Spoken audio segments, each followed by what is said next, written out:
And I just want everyone to know how important it is to me that I'm able to pickpocket you with overpriced hoodies and $12 stickers.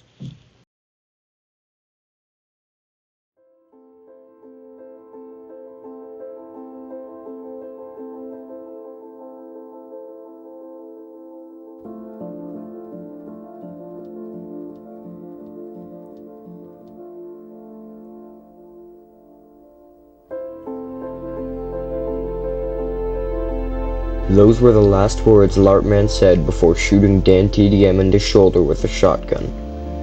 Just a couple days before, the woke mind virus had infected Larpman's neighbor and well-known terrorist Dan TDM, who then forcibly entered through an unlatched window in Larpman's basement.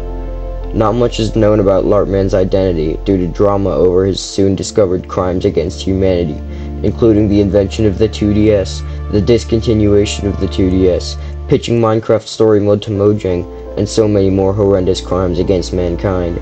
However, we do know his name and how he died. Due to leaker anonymously named Jewish Cocksucker 4, we have this government document listing Larpman's name, cause of death, and full government name. Larpman's full government name was Dilbert Dixon Sideme, and bled out from 28 stab wounds on July 9th, 2026. Despite Dilbert being dead, this wasn't the last we would hear of him.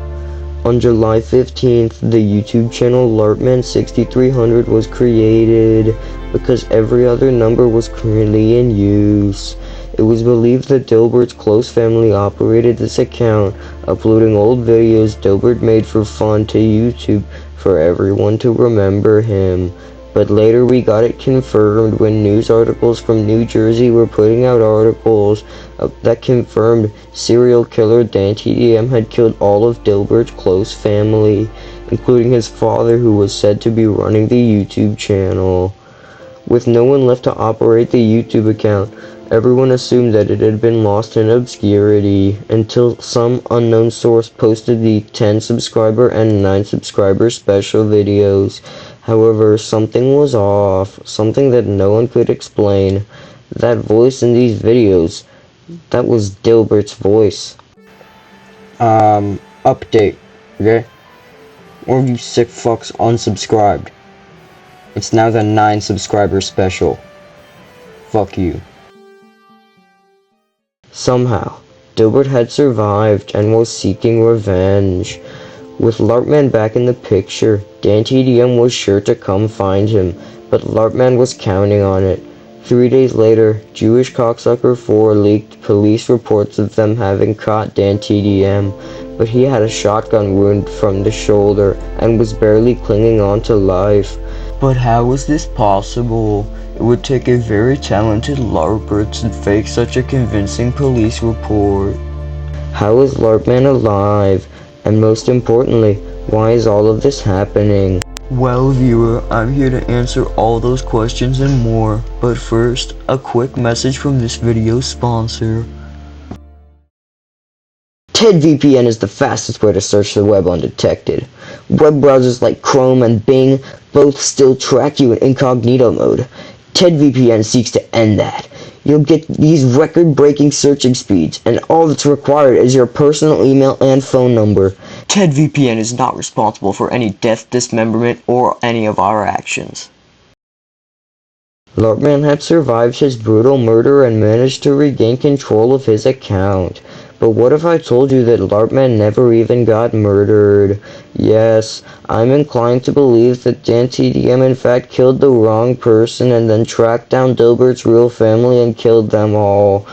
I think this is because of the fact that no one has ever seen Larpman's face.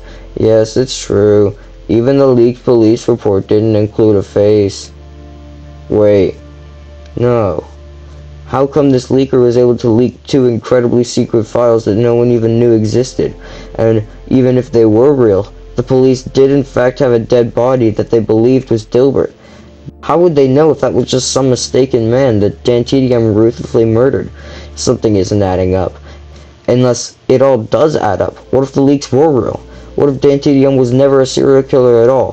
What if Jewish Cocksucker was really Larpman? Yes, it all makes sense. Larpman is an incredibly skilled LARPer, capable of forging police documents and having them look exactly like real documents. He framed Dan TDM, a known schizophrenic and dementia patient with anger issues.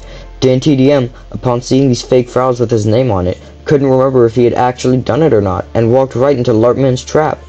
Dan tracked Dilbert down just to be gunned down before he could lay a finger on Larpman. And all this for what? What was the motive? Why the lies? What did he have against Dan TDM that ran this deep? This question eluded even the greatest minds, until we remembered what Larpman's goal was in the first place. He just wanted to live, to laugh, to LARP. Dilbert later that day showed screenshots of death threats he received from Dan TDM and the shotgun he used to shoot him, proving that at least part of this story was true.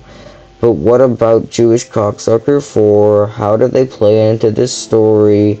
Well, just 3 days later, Jewish Cocksucker 4 took down their account, suspiciously close to when Larpman started addressing claims about him owning the account. But eventually he folded. On July 21st, 2026, Larpman admitted to owning the account and framing Dan TDM to get him to come to his house so Larpman could kill him.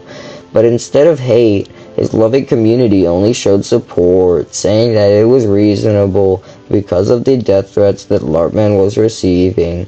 However, the following day, Larpman would be investigated by the FBI and they would show the world that the death threats were fabricated. July 22, the day the earth stood still. This revelation caused everyone to see what Larpman truly was. But still, no one could even begin to grasp what motive could have caused all of this. To this day, no one knows why Dilbert did any of this.